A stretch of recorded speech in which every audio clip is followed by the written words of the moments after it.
আল্লাহ রাব্বুল আলামিন বলেন, আলা বিযিকিরিল্লাহি তাতমাইন্নুল কুলুব। আল্লাহ বলেন আলা, সাবধান, হরফে তাম্বি, সাবধান, বিযিকিরিল্লাহি, আল্লাহর জিকিরের দ্বারা, তাতমাইন্নুল কুলুব, তাতমাইন্নু প্রশান্তি আসে, শান্তি লাভ হয়। তাতমাইন্নুল কুলুব, আল্লাহ বলেন আমার জিকিরের দ্বারা বান্দার অন্তরে শান্তি নাজিল হয়ে যায়। কোরআন শরীফ 2 নম্বর সূরা 2 নম্বর পারা সূরাতুল বাকারার ভিতরে আল্লাহ বলেন, ফাযকুরুনি আযকুরুকুম, বান্দা তুমি যদি আমি আল্লাহর জিকির করো আমি আল্লাহ তোমার স্মরণ করব। ফাযকুরুনি আযকুরুকুম ওয়াশকুরুলি ওয়ালা তাকফুরুন, বান্দা তুমি যদি আমারে ডাকো আমি আল্লাহ তোমারে স্মরণ করব। তুমি যদি আমারে মিস করো আমি তোমারে মিস করব।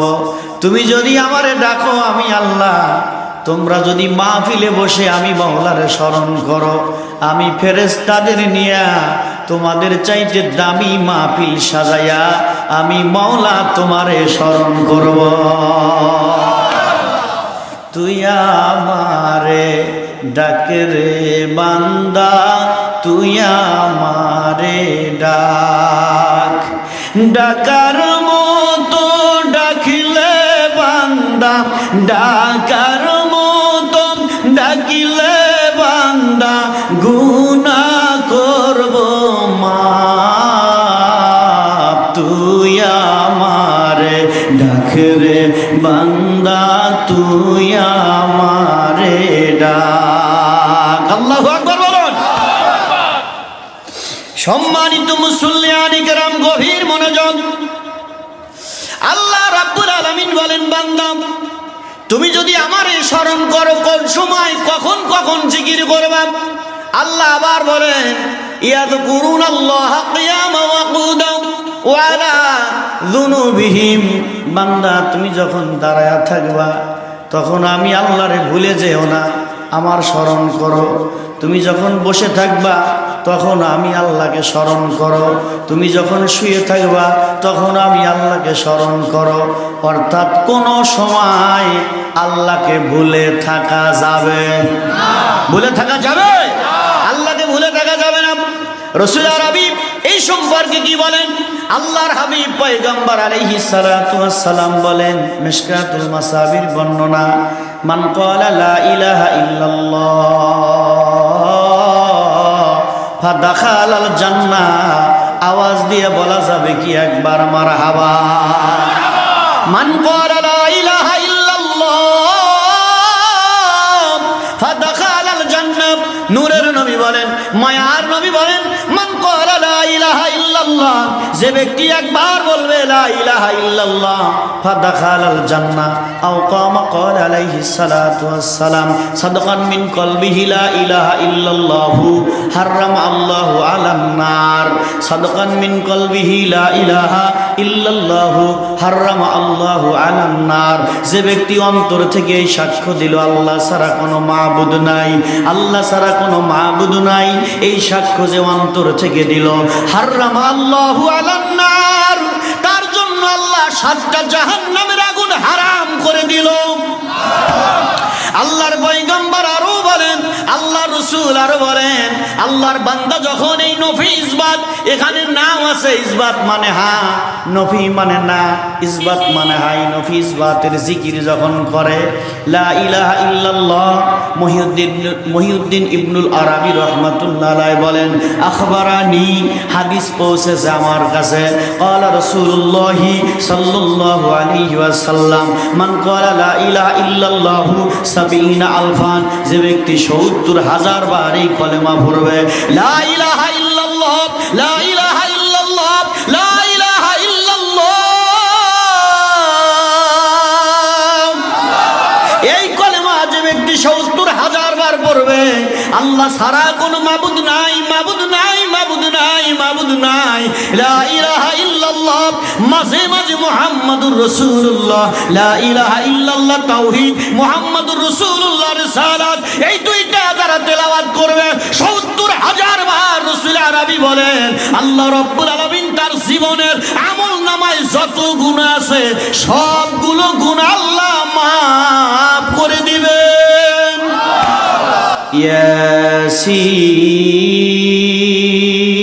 ইয়াসিন ওয়াল কুরআনিল হাকীম। কোনো কিছু বোঝা যাইতেছে না, আজীব আজীব বর্ণনা। আল্লাহ বলেন ইয়াসিন, সব মুফাসসির লিখছে, বেশিরভাগগুলো লেখেন এর অর্থ কেউ জানে না, আল্লাহ এবং তার রাসূলের মধ্যে সীমাবদ্ধ। তারপরে আল্লাহ বলেন ওয়াল কুরআনিল হাকীম, এই মহাগ্রন্থ কোরআনের কসম। এ পর্যন্ত আল্লাহ কি বলতে চাইতেছে বোঝা যাইতেছে। প্রথম বললেন ইয়াসিন ওয়াল কুরআনিল হাকীম, ইয়াসিনের অর্থ কেউ জানে না। ওয়াল কুরআনিল হাকীম, বিজ্ঞানময় কোরআনের কসম। কসম করে এ পর্যন্ত কি বলবে আল্লাহ কেউ আন্দাজ করতে পারতেছে না। এবার আল্লাহর পরের কথাই বোঝা যাইতেছে আল্লাহ রাব্বুল আলামিন আগে এই আজীব শব্দ ব্যবহার করে আল্লাহ শুরুতে কসম করে তার প্রিয় রাসূলের বর্ণনা করবে। পরের আয়াতে বোঝা যাইতেছে ইন্নাকা, নিশ্চয়ই আপনি, কা মানে আপনি বা তুমি, ইন্নাকা নিশ্চয়ই আপনি হে রাসূল। এবার বোঝা যাইতেছে বর্ণনাটা আমার রাসূলের বর্ণনা। মারহাবা কন্যা। আগে কোনো মুফাসসির বুঝতে পারে নাই ইয়াসিন মানে কি, কেউ বুঝতে পারে নাই। আল কুরআনিল হাকীম, বিজ্ঞানময় কোরআনের কসম, কেউ ধারণা করতে পারে নাই আল্লাহ কি আলোচনা করবে। তারপরের আয়াতে দেখা যাইতেছে আল্লাহ কোরআনের কসম করে আজীব শব্দ ব্যবহার করে আল্লাহ রাব্বুল আলামিন তার প্রিয় রাসূলের বর্ণনা করে বলে ইন্নাকা লামিনাল মুরসালিন। কোরআনের কসম করে বলতেছি হে রাসূল, হে আমার মাহবুব, আমার হাবিব, আমি আল্লাহ কোরআনের কসম করে বলি আপনি আমার রাসূল। কি আশ্চর্য বর্ণনা। আবু লাহাব বলে হে রাসূল আপনার, হে মুহাম্মদ আপনার হাত ধ্বংস হোক। আল্লাহ বলে হাবিব আপনি চুপ থাকেন, জবাব আমি দেই। তাব্বাত ইয়াদা আবি লাহাব, আছে না নাই? আবার কাফিররা বলে আপনার সন্তান নাই, আবতার। আল্লাহ বলে হাবিব আপনি চুপ থাকেন, জবাবটা আমি দেই। আল্লাহ বলে আমার রাসূল আবতার নয়, ইন্না শানিয়াকা হুয়াল আবতার। হে রাসূল, যারা আপনাকে নিঃসন্তান বলে আপনি নিঃসন্তান নয়, আমি আল্লাহ বলছি তারাই হলো নিঃসন্তান। আবার কাফিররা পাগল বলল। আল্লাহ বলে আপনি ছাইলেন থাকেন, জবাবটা আমি দেই। আল্লাহ রাব্বুল আলামিন সূরা কলম নাজিল করলেন, নুন, কিছুই নাই, অর্থ কেউ জানে না, কি বলবে আল্লাহ কেউ ধারণা করতে পারে না। এরপরে আল্লাহ বলে অল কলামি, ওই কলমের কসম, আমাদের কলম নয়, যেই কলম আল্লাহর হুকুমে লিখতেছে। এখানে একটা আজীব বর্ণনা আল্লাহ দিয়ে দিল, নুন অল কলামি। আল্লাহ বলে নুন, নুনের অর্থ কোনো মুফাসসির করতে পারতেছে না, কোনো বিজ্ঞানী মহাবিজ্ঞানী করতে পারতেছে না, নুনের অর্থ করতে পারতেছে না। দাদার জন্য দোয়া চাও, ঠিক আছে মনে থাকলো, আমাকে একটু গোস করতে দাও, লোকগুলো আর একটু ভিতরে আসো, আমার ভাইজান আব্বাজিরা। তারপরে আল্লাহ বলতেছে নবী রে, আমি আল্লাহ ওই কলমের কসম করে বলতেছি আপনার যারা পাগল বলেছে আপনি নবী পাগল নয়, আর যে আপনাকে পাগল বলেছে আল্লাহ সূরা কলমের ভিতরে তার 9টা দোষ ধরছে। 9টা, কয়টা দোষ? আল্লাহ নিজে 9টা দোষ ধরেছে। সর্বশেষের 9 নম্বর দোষ যেটা, সেটা হলো যিনি আপনাকে পাগল বলেছে তিনি হলো জারজ সন্তান। আরো জোরে বলেন, এই অপরাধ ধরেছেন কে? আল্লাহ। ওদিকে আর গেলাম না, আল্লাহ বর্ণনা করতে করতে গোটা 30 পারার ভিতরে কোথাও আল্লাহ নাম ধরে ডাকে নাই, ইয়া আইয়ুহার রাসূল, আইয়ুহান নবী, এইভাবে আল্লাহ এক এক জায়গায় এক এক নাম ধরে ডাকে। বলতে বলতে 30 পারার ভিতরে সূরা দোহার 5 নম্বর আয়াতে আল্লাহ রাব্বুল আলামিন বলেন, ওয়ালা সাওফা ইউতিকা রাব্বুকা ফাতারদা। নবীরে টেনশন করবেন না, আপনি নবী চিন্তায় পেরেশান হবেন না। আমি আল্লাহ ওয়াদা দিলাম খুব তাড়াতাড়ি আপনাকে খুশি করব। আমার রাসূলকে খুশি করবেন কে? আল্লাহ বলেন, ওয়ালা সাওফা ইউতিকা, অচিরেই দিবে আপনাকে, পাওয়ার পরে ফাতারদা, অতঃপর আপনি খুশি হয়ে যাবেন। কি দিলে আমার নবী খুশি হবে, কি পাইলে আমার রাসূল খুশি হবে? আল্লাহ বলে, ওয়ালা সাওফা ইউতিকা রাব্বুকা ফাতারদা। এই একটা আয়াতই তেলাওয়াত করেছি, একটা হাদিস তেলাওয়াত করেছি, সরল অনুবাদ করে দিব। বিদ্যা বুদ্ধি তত নাই আমার ভাইরা, জ্ঞান বুদ্ধি তত নাই, ভালোবেসি বলতেও পারি না, ত্রুটি বিচ্যুতি আল্লাহর কাছে ক্ষমা চাই। আল্লাহ রাব্বুল আলামিন বলেন, নবী গো, আপনাকে অচিরে এমন পুরস্কার দিবে কে? আল্লাহ। আপনি খুশি হবেন, আপনি খুশি হবেন। আমার নবী সব সময় চিন্তায় ব্যস্ত থাকে, একটাই চিন্তা, ইয়া রব উম্মতি, ইয়া রব উম্মতি। আল্লাহ আমার উম্মত, আমার উম্মত, আমার উম্মত। আল্লাহ বলে, হাবিব টেনশন করবেন না, ওয়ালা সাওফা ইউতিকা রাব্বুকা ফাতারদা, অচিরে এমন পুরস্কার দিব আপনি নবী খুশি হয়ে যাবে। সেই পুরস্কারটা কি পুরস্কার? এখন আসুন, এইটা বলতে গেলে আবার সূরা মুজাম্মিলের তাফসীরের দরকার হয়ে যায়। আজকে চরপাড়া বাসীর কাছে আমার প্রশ্ন, আমার রাসূলুল্লাহ যখন তাহাজ্জুদের নামাজে দাঁড়ালাম, ফাতাহাজ্জাত বিহি নাফিলাতান, আমার রাসূলুল্লাহ তাহাজ্জুদের নামাজে দাঁড়ালাম। এই নামাজে দাঁড়ানোর কারণে এখানে থাক, হাদিস বুখারীর একটু বললে 3টা কথা মিল হয়ে যাবে, আলোচনা আমার শেষ হয়ে যাবে। যখন কিয়ামতের ময়দান কায়েম হবে, ইজা কানু ইয়াউমাল কিয়ামাতি, যখন কিয়ামতের ময়দান কায়েম হয়ে যাবে, মাজান নাস বাদুহুম ফিল বাদ, মানুষের চাপে মানুষের জিহ্বা বের হয়ে যাবে, মানুষের ধাক্কায় মানুষ পেরেশান হয়ে যাবে। এই কঠিন অবস্থার ভিতরে সব মানুষ মিলে বলবো, আমরা যারা আছি সব মানুষ মিলে বলবো, বুখারীর বর্ণনা, বুখারীর বর্ণনা, যারা মিলাদ শরীফ পড়ি তারাও বলবো, যারা মিলাদ শরীফ পড়ি না তারাও বলবো, যারা মোনাজাত করি তারাও বলবো, যারা মোনাজাত করি না তারাও বলবো, যারা দাঁড়ায়া পড়ি তারাও বলবো, যারা শুয়ে থেকে পড়ি তারাও বলবো। চলো যাই, বাঁচতে যদি চাও আমাদের বাবার বাবা, বাবার বাবা, আমাদের সকলের বাবা সাইয়্যিদিনা বাবা আদম আলাইহিস সালামের কাছে যাই, সব মিলে দৌড়াবো, হয় জান্নাত না হয় জাহান্নাম। হাদিস কিন্তু বুখারী শরীফের। সব মিলে দৌড়াবো বাবা আদম আলাইহিস সালামের কাছে। বাবা আদমের কাছে যাওয়ার পরে বলবো, মনোযোগ দিয়ে আমার দিকে, আদম আলাইহিস সালামের কাছে গিয়ে বলবো, আশফা লানা ইলা রাব্বিক, ও আল্লাহর পয়গম্বর আদম, আশফা লানা ইলা রাব্বিক, শাফাত করেন আপনার রবের কাছে আমাদের জন্য। আশফা লানা ইলা রাব্বিক, আল্লাহর কাছে শাফাত করেন, আমরা সহ্য করতে পারি না, এবার কঠিন যন্ত্রণা, হাসরের ময়দানের যন্ত্রণা বড় কঠিন যন্ত্রণা, আমরা সহ্য করতে পারি না।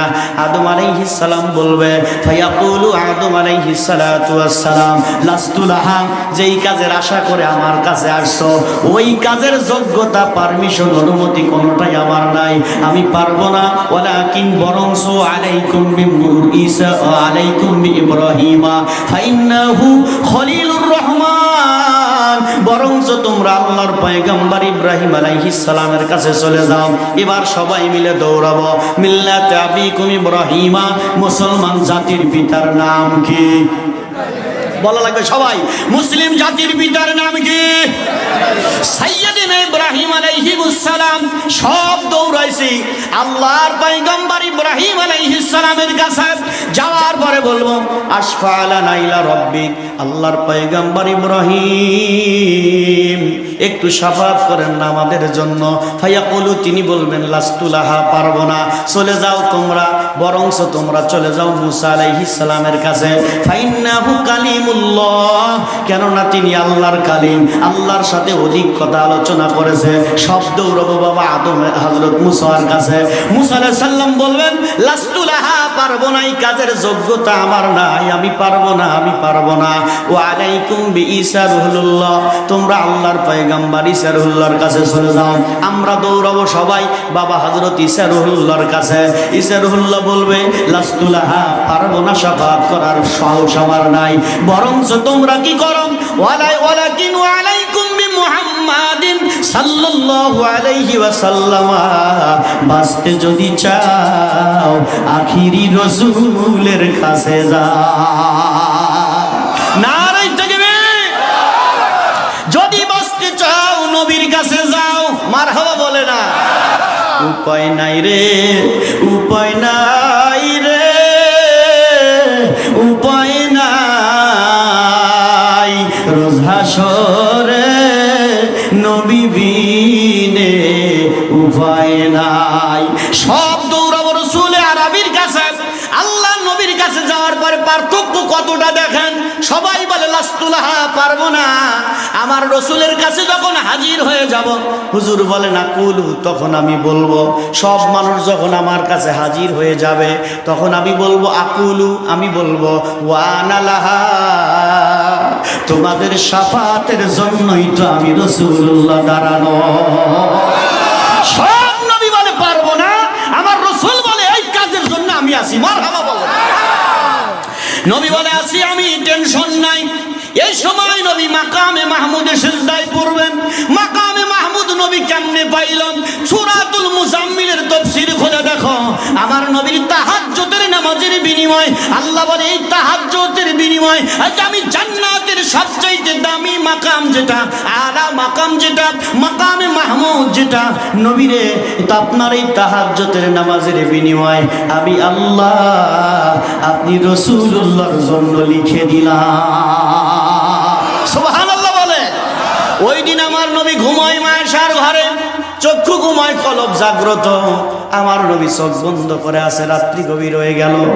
মাঝে মাঝে কথাটা বলি, নাটোর বনপাড়ার পরে হবিবপুর, আহমদপুরের পরে হবিবপুর হাফিজিয়া মাদ্রাসার জালসা করে আমি ঘুমাই। রাত্রি ৩টার দিকে দেখি এক পাগলা আমার কাছে জানালার পাশে আইসা বলতেছে, ঘুম আসিলে স্বপ্ন দেখি প্রাণ বন্ধুরা না গোনা, মনের মানুষ ঘুমাইলে হয় যন্ত্রণা, ভাবের মানুষ ঘুমাইলে হয় যন্ত্রণা, ঘুম আসিলে স্বপ্ন দেখি প্রাণ বন্ধুরা না গোনা, মনের মানুষ ঘুমাইলে হয় যন্ত্রণা, ভাবের মানুষ ঘুমাইলে হয় যন্ত্রণা। মারহাবা খন্দা। আমি বলি কি রে ভাই, গান গান কেন? বলে গান নয়, এটা হলো সূরা মুজাম্মিলের অনুবাদ। আল্লাহু আকবার। আমার নবী ঘুমায়, আল্লাহ বলে জিবরিল যা, সবাই ঘুমায়, আজ নিস্তব্ধ পৃথিবী, নবী কেন ঘুমায়? আমার মাহবুব কেন ঘুমায়? আমার প্রেমাস্পদ কেন ঘুমায়? নবী ঘুমাইলে তো আমি আল্লাহর ভালো লাগে না। নবী ওই দিন কম্বল গায়ে দিয়ে ঘুমায়। আল্লাহ ওই কথাটাই কোরআন শরীফের মধ্যে ডাক দেখায়, ইয়া আইয়ুহাল মুজাম্মিলু কুমিল লাইলাম। আল্লাহ বলে চাদর গায়ে দেওয়া নবী। মারহাবা বলে। হায় রে চাদর, কোন দোকানের সুতা, কোন দোকানের কাপড় আমার নবীর গায়ে লাগার কারণে ওই চাদরের কথাটা কোরআনে উঠে গেছে। ওই হিজরতের রাত্রে গুহার মুখে জাল পাতার কারণে মাকড়সার উদাহরণ আল্লাহ কোরআন শরীফে তুলে ধরে সূরা আনকাবুত নাজিল করেছেন। মারহাবা বলেন। আনকাবুত মানে মাকড়সার জাল। আমার ভাইজান আব্বাজিরা, নবীর উম্মতেরা, হায়রে ওই চাদরের কথাটাই আল্লাহ কোরআনে তুলে দিছে। কোন দোকানের চাদর, কোন কারিগর বানাইলো তোমারে?